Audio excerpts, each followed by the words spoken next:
दुर्घटना होने की संभावना है और ये दुर्घटना महज संयोग नहीं होगा, ये दुर्घटना एक प्रयोग होगा जो जेपीएससी कर रहा है और ये प्रयोग पैसे का प्रयोग है, ताकत का प्रयोग है, अपनों को घुसाने का प्रयोग है। जेपीएससी को लेकर झारखंड विधानसभा के अंदर आज हंगामा देखने को मिला और हंगामे के दौरान बीजेपी के एक विधायक को मार्शल आउट भी कर दिया गया। इस वक्त बात करने के लिए हमारे साथ अमित मंडल हैं जो गोड्डा से विधायक हैं। अमित मंडल जी, क्या हुआ था जो मार्शल आउट होना पड़ा जेपी भाई? देखिए, जेपी भाई पटेल अपनी बातों को संवैधानिक तरीके से रख रहे थे, कहीं कोई जो है बोलते हैं डिसिप्लिन में अभाव नहीं दिखा। एक नॉर्मल प्रक्रिया होता है, बेल पे जाते हैं, विधायक अपनी बातों को रखते हैं, बस उतना ही वो कर रहे थे। इसमें मुझे नहीं ऐसा लगता कि मार्शल आर्ट करने की आवश्यकता थी। मुझे लगता है कि सरकार को जब ये महसूस हुआ कि विपक्ष के विधायक हावी हो रहे हैं सरकार के ऊपर और अपनी बात को पुरजोर तरीके से रख रहे हैं, तो उनकी आवाज़ को दबाने के लिए जेपी पटेल को मार्शल आउट करके एक मैसेज देने का काम किया है कि आप सुधर जाए, नहीं तो आपको भी मार्शल आउट कर दिया जाएगा। लेकिन हम लोग इससे डरते नहीं हैं। हम लोग अपनी बातों को विधानसभा के अंदर, सड़क पर, सदन पर पुरजोर तरीके से रखेंगे। अच्छा, आपको क्या लगता है कि अभी तो कई खामियां निकलकर सामने आ गई, फिर भी सरकार मान नहीं रही है? पता चल रहा है कि सरकार मान के चल रही है कि इसमें सिर्फ स्थानीय लोगों को की नियुक्ति हुई है पीटी में, इसीलिए इसे कैंसिल नहीं किया। देखिए, मैं क्रोनोलॉजिकल तरीके से अगर चलूं, और आपने भी बहुत बार जेपीएससी को कवर किया है, इसमें सबसे पहले ये सोचने वाली बात है कि जब चतुर्थ विधानसभा चला था तो 6 जेपीएससी के रिजल्ट को रोकने के लिए जेएमएम की सरकार ने हंगामा किया था, पूरे सदन को बाधित किया था। सत्ता पक्ष में जैसे ही सरकार आई तो सबसे पहले उन्होंने 6 जेपीएससी के रिजल्ट को प्रकाशित कर दिया। हड़बड़ी क्या थी वो सरकार जाने, मेरे समझ के परे है। उसके बाद 7 जेपीएससी का मसला आया था। गलत माइंडसेट के साथ सरकार ने 7 जेपीएससी के नियमों को बनाया, जिसमें जब हेमंत सोरेन जी ने कहा कि भगवान ना करे मेरे भाई भतीजे कोई भी जेपीएससी के एग्ज़ाम दे। इसके विपरीत जब जेपीएससी कमीशन के अध्यक्ष का चुनाव होता है, जब कमेटी का चयन होता है, तो पूरे पॉलिटिकल स्टैब्लिशमेंट से रिलेशन रखने वाले, न्याता रखने वाले लोगों को उसमें भर दिया जाता है, किसी से छुपा छुपाए नहीं है। जिसके कारण क्या हुआ, जिसके कारण वहाँ पे ब्यूरोक्रेसी का इंटरफेरेंस हो गया, उस जिसमें कारण पॉलिटिकल इंटरफेरेंस हो गया और एक ऑटोनमस बॉडी को डाइल्यूट कर दिया गया।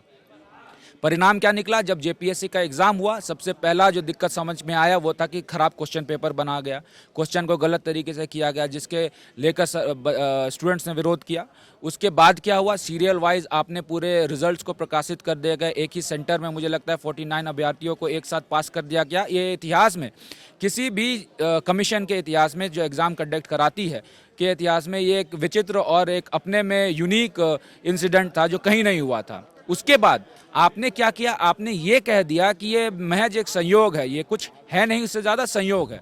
फिर जो अभ्यर्थी हैं उन्होंने आंदोलन किया। आंदोलन के बाद ये निकल के आया कि नहीं, सही में उनका ओएमआर शीट गायब था। जब ये समझ में आ गया कि ओएमआर शीट गायब था, तब आयोग ने क्या कहा, आयोग ने कहा कि ये एक नेचुरल जस्टिस के तहत, आप वर्ड को ध्यान दीजिएगा, कहा क्या, नेचुरल जस्टिस के तहत हम लोगों ने पास किया गया। ये भी यूनिक था, अनप्रेसिडेंटेड चीज़ था, कहीं पे भी कमीशन के एग्ज़ाम में ऐसा नहीं होता है। झारखंड में हुआ, फिर दबाव में आकर 49 अभ्यर्थियों का रिजल्ट को कैंसिल कर दिया गया। यहाँ तक सरकार ने कहा कि ये भी महज संयोग हो सकता है, लेकिन जब आप उसकी कट ऑफ मार्क्स को देखते हैं, बीपीएससी को आप कंपेयर कर लीजिए, जेपीएससी को कंपेयर कर लीजिए, यूपीएससी को कंपेयर कर लीजिए, कंसेक्यूटिव एग्जाम में कट ऑफ मार्क्स में 5 से 10% की बढ़ोतरी होती है, उससे ज़्यादा नहीं होती है। लेकिन जो जेपीएससी का 6th हुआ और 7th हुआ, उसमें 27% की बढ़ोतरी हुई। इसका मतलब ये हुआ कि जहां 216 कट ऑफ गया था, आज की डेट में 260 कट ऑफ चला गया।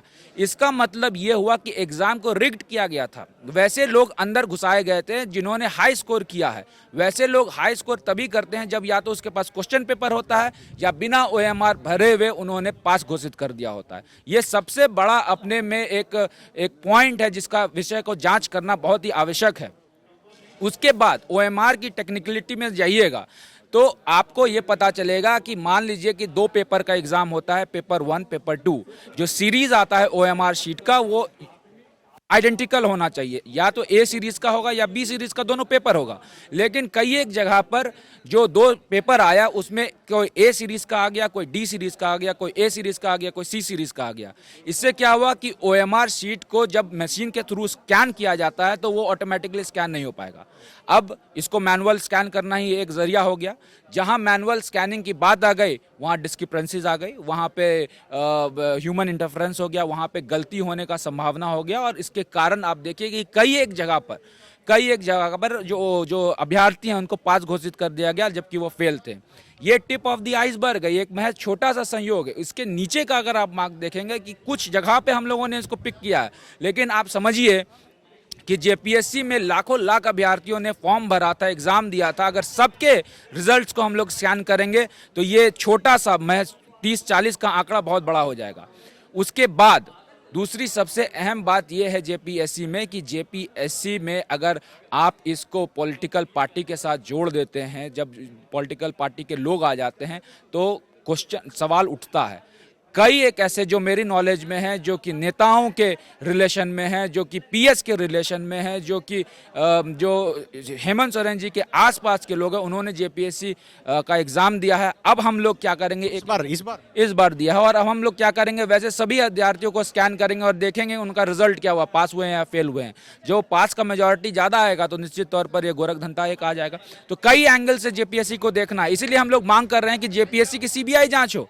आप राज्य स्तर में जेपीएससी की एग्जाम को कंडक्ट कराते हैं और उसमें गड़बड़ियां आती है और इतना मेजर गड़बड़ी आता है तो निश्चित तौर पर इसका जांच होना चाहिए, या फिर तो वो न्यायिक जांच हो, कोर्ट के थ्रू जांच हो। लेकिन हम लोगों को इस सरकार से भरोसा उठ चुका है।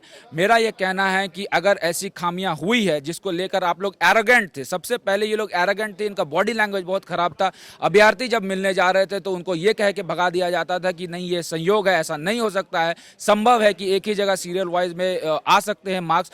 तो जब आपका ये माइंडसेट था और आप जब प्रेशर में आकर अब ये बोल रहे हैं कि ये एक नेचुरल जस्टिस के तरह हमने किया, तो गलतियां हुई है, खामियां हुई है, इसको एक्सेप्ट कीजिए, इसको रिजेक्ट कीजिए पीटी को, और मेंस को स्थगित करिए। ये हम लोगों का मांग है।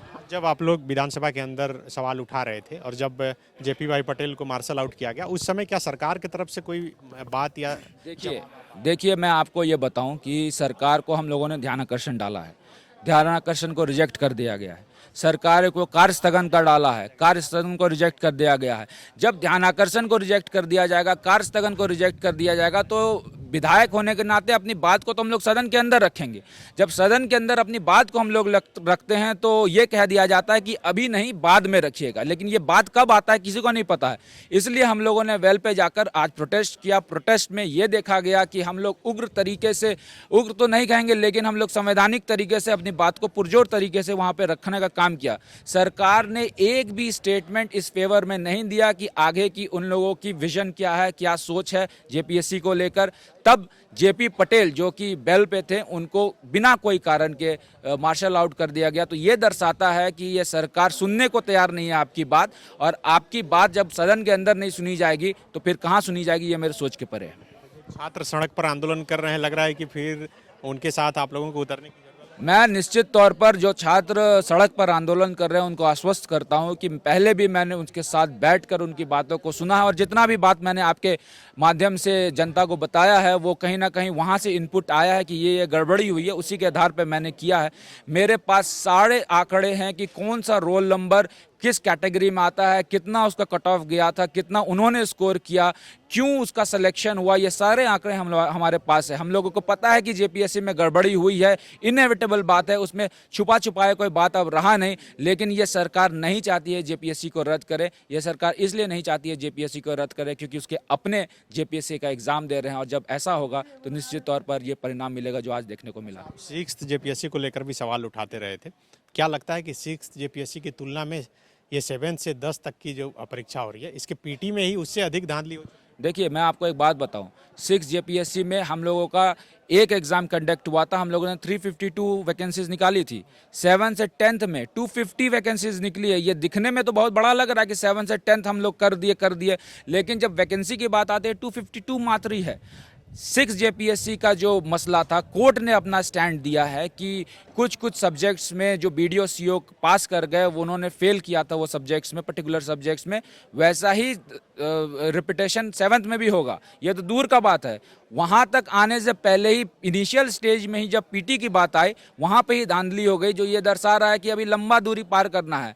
अभी पीटी में ही इतनी गड़बड़ी है, आने वाले दिन में मेंस होगा, इंटरव्यू होगा, आगे की प्रक्रिया होगी, उसमें तो कई दुर्घटना होने की संभावना है। और ये दुर्घटना महज संयोग नहीं होगा, ये दुर्घटना एक प्रयोग होगा जो जेपीएससी कर रहा है, और ये प्रयोग पैसे का प्रयोग है, ताकत का प्रयोग है, अपनों को घुसाने का प्रयोग है। TheFollowUp.in.